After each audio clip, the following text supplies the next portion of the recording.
Hello, আসসালামু আলাইকুম। কেমন আছেন সবাই? আশা করছি ভালো আছেন। আমি তো আলহামদুলিল্লাহ ভালো আছি। সালমা কুকিং হাউস থেকে আবারও আপনাদের মাঝে ফিরে আসলাম একটা মিষ্টি রেসিপি নিয়ে। এটা হচ্ছে ছোট ছোট সাইজের মিষ্টি রসমালাই। আশা করি আমার এই মিষ্টি রসমালাইটা আপনাদের কাছে ভালো লাগবে। দেখেন দর্শক, দেখতে যেমন সুন্দর হয়েছে, খেতে কিন্তু অসাধারণ মজা হয় এই রসমালাইটা। আমরা কিন্তু ঘরে বসেই কিন্তু এই রসমালাইটা তৈরি করতে পারি 1 কাপ গুঁড়ো দুধ দিয়ে। আর এই রসমালাইটা কিন্তু এখনও গরম আছে। এই রসমালাইটা যদি আপনারা ফ্রিজে রেখে ঠান্ডা করে খান, খেতে কিন্তু দারুণ মজা। আর আমি সবসময় রসমালাই বলেন, মিষ্টি বলেন, সবসময় কিন্তু আমি গরম গরম খাওয়ার চেষ্টা করি, কারণ আমার গরম গরম খেতে খুবই ভালো লাগে। তো আমি কিন্তু গরম গরমই খেয়েছি এই রসমালাইটা। কতটা সুন্দর হয়েছে খেতে, দেখলেই বোঝা যায় যে রসমালাইটা কত সুস্বাদু এবং খুব ইয়াম্মি খেতে হয়েছে। আমি যদি আপনাদেরকে খাওয়াতে পারতাম তাহলে আমার সার্থক হতো, কিন্তু করার কিছুই নেই, খাওয়াতে তো আর পারবো না। তো আমার এই রেসিপি দেখে দেখে আপনারা বানিয়ে খেতে পারেন। আশা করি আপনারা বিপুলে যাবেন না, অবশ্যই বানাতে পারবেন। তো চলুন এই রসমালাইটা কিভাবে বানানো যায় খুব সহজভাবে আমি আপনাদেরকে প্রথম থেকে শেষ পর্যন্ত দেখাবো। আর কথা বাড়াবো না, এখন মূল রেসিপিতে চলে যাব। এই রসমালাই তৈরি করার জন্য প্রথমে আমার ছানাটা তৈরি করে নিতে হবে। আমি ছানার জন্য এখানে বড় একটা পাত্র বসিয়ে দিয়েছি, আর এই পাত্রের ভিতরে 1 লিটার পানি অ্যাড করে দিয়েছি। পানিটা কিন্তু উতরিয়ে গিয়েছে, আর এই পানির ভিতরে আমি 1 কাপ দুধের গুঁড়া অ্যাড করে দিব। এখানে ফুল ক্রিম দুধ আছে, মার্স দুধ, আমি 1 কাপ পরিমাণ অ্যাড করে দিলাম। এই দুধটা যখন উতরিয়ে যাবে তখন আমি ভিনেগারটা দিয়ে ছানাটা তৈরি করে নিব। এই যে দেখতেই পাচ্ছেন দুধ কিন্তু উতরিয়ে গিয়েছে। এখন আমি চুলাটাকে অফ করে দিব, আর এই দুধটাকে 10 সেকেন্ডের মতো ঠান্ডা করে নিব। দুধ একটু নর্মাল ঠান্ডা হয়ে গিয়েছে।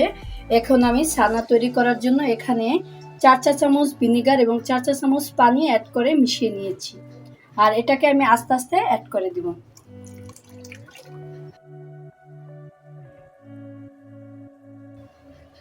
দেখতেই পাচ্ছেন ছানাটা কিন্তু আস্তে আস্তে করে হয়ে যাচ্ছে। এই যে দেখুন, এখানে কিন্তু সবুজ পানিও উঠে এসেছে, তার মানে ছানাটা কিন্তু পারফেক্টভাবে তৈরি করা হয়ে গেছে। এখন এই ছানাটাকে আমি দ্রুতভাবে ঠান্ডা পানির সাথে মিশিয়ে ভালোভাবে ছানাটাকে ধুয়ে ছেঁকে। প্রিয় দর্শক, এখানে কিন্তু আমি একটা মোটামুটি সাইজের একটা বড় আকারের পাতিল নিয়েছি, আর এই পাতিলের ভিতরে 1 লিটার পরিমাণ পানি অ্যাড করে দিয়েছি। আর এই পানির ভিতরে আমি 1 কাপের অর্ধেক আর কি 3 ভাগের 2 ভাগ পরিমাণ চিনি অ্যাড করে দিব। আমি এটাকে রসমালাই শিরাটা তৈরি করে নিব, আর এই শিরাটার ভিতরে আমি 2টা এলাচ দিয়ে দিব, আর এই ফাঁকে আমি মিষ্টিটা বানিয়ে ফেলবো। আমার কিন্তু ছানাটা জড়ানো হয়ে গেছে, আমি বেশি সময় রাখিনি, জাস্ট একটু জড়িয়ে নিয়েছি। এখানে 1 কাপের মতো ছানা হয়েছে। যেহেতু আমি ছানাটা জড়িয়ে নাই বেশি আর কি, পানিটা ভালোভাবে আমি জড়াতে দিইনি, একটু পানি রয়ে গেছে, এর জন্য আমি একটু টিস্যু দিয়ে চেপে পানিটা শুকিয়ে নিচ্ছি। আর এই ছানাটা যদি আমি আধা ঘন্টা ঝরাতাম তাহলে আর এই টিস্যু পেপার দিয়ে পানিটা শুকানোর দরকার ছিল না। দেখতেই পাচ্ছেন এটা কিন্তু একদম ভিজে গেছে, আর এই ছানাটা কিন্তু একদম পারফেক্ট ভাবে তৈরি করাও হয়ে গেছে। দেখতেই পাচ্ছেন কতটা সুন্দর এবং নরম স্পঞ্জ হয়েছে। আর এখন ছানাটাকে আমি ভালোভাবে একটু মেখে মুলায়ম করে নিব।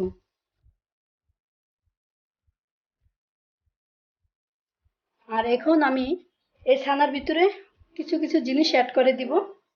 এখানে চিনি আছে 1 চা চামচ, এখানে কর্নফ্লাওয়ার আছে 2 চা চামচ। আপনারা চাইলেও ময়দা বা আটাও দিতে পারেন, কিন্তু কর্নফ্লাওয়ার দিলে অনেক ভালো হয়। আর এখানে ঘি আছে 1 চা চামচ পরিমাণ, ঘিটা ফ্রিজে রাখার কারণে এখানেও ভালোভাবে এটা ছাড়িনি। আর এখানে দিয়ে দিচ্ছি এলাচের গুঁড়া, 2টা এলাচ আমি গুঁড়া করে নিয়েছি, এটাকে দিয়ে দিলাম। আর এখানে আমি দুই চা চামচ পরিমাণ সুজি দিয়ে দিলাম। এখন ভালোভাবে এটার সাথে মিশিয়ে সুন্দর একটা ডো বানিয়ে ফেলবো।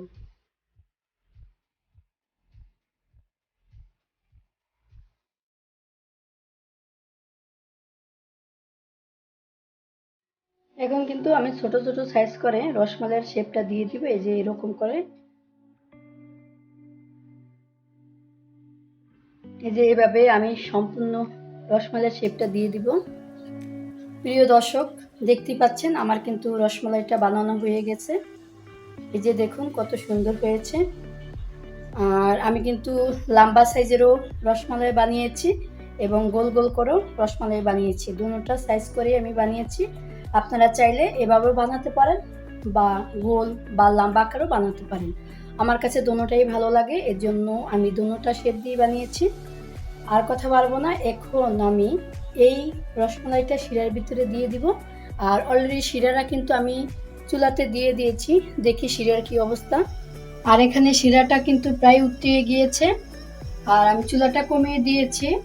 আর এখানে দিতে হবে সেই রসমালাইয়ের শেপটা, কি মিষ্টিটা দিয়ে দিতে হবে। আমি এই রসমালাইটা প্রায় 10 মিনিট ঢাকনা দিয়ে উতরিয়ে নিব এবং রান্না করতে থাকবো।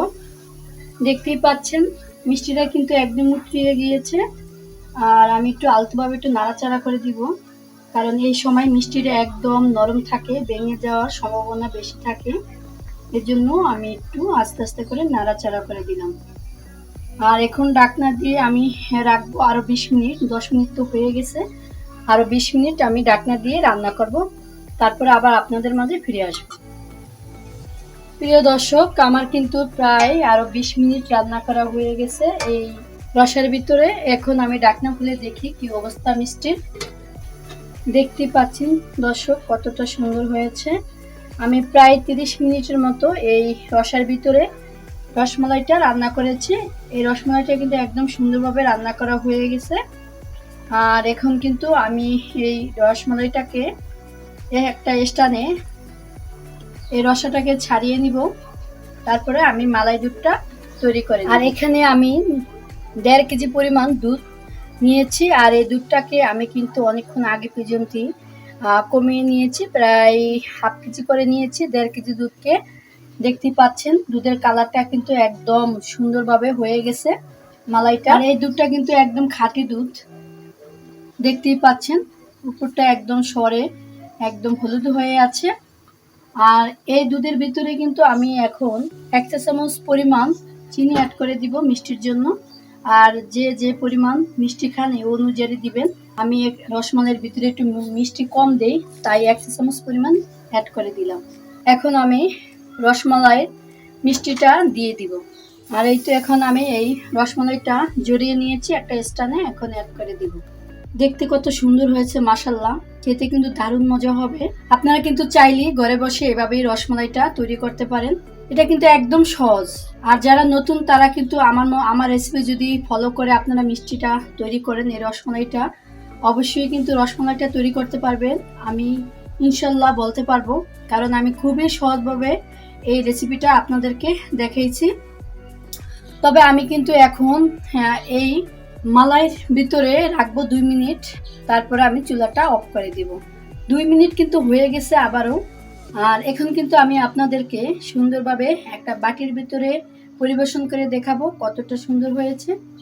প্রিয় দর্শক, দেখতেই পাচ্ছেন মিষ্টিটা কিন্তু আমি একটা বাটিতে সার্ভ করে নিয়েছি। আর এখন এখানে আমি কাজু বাদাম আর পেস্তা বাদাম কুচি কুচি করে কেটে নিয়েছি। আসলে এটা কোনো স্বাদের জন্য না, এটা হচ্ছে সুন্দরের জন্য।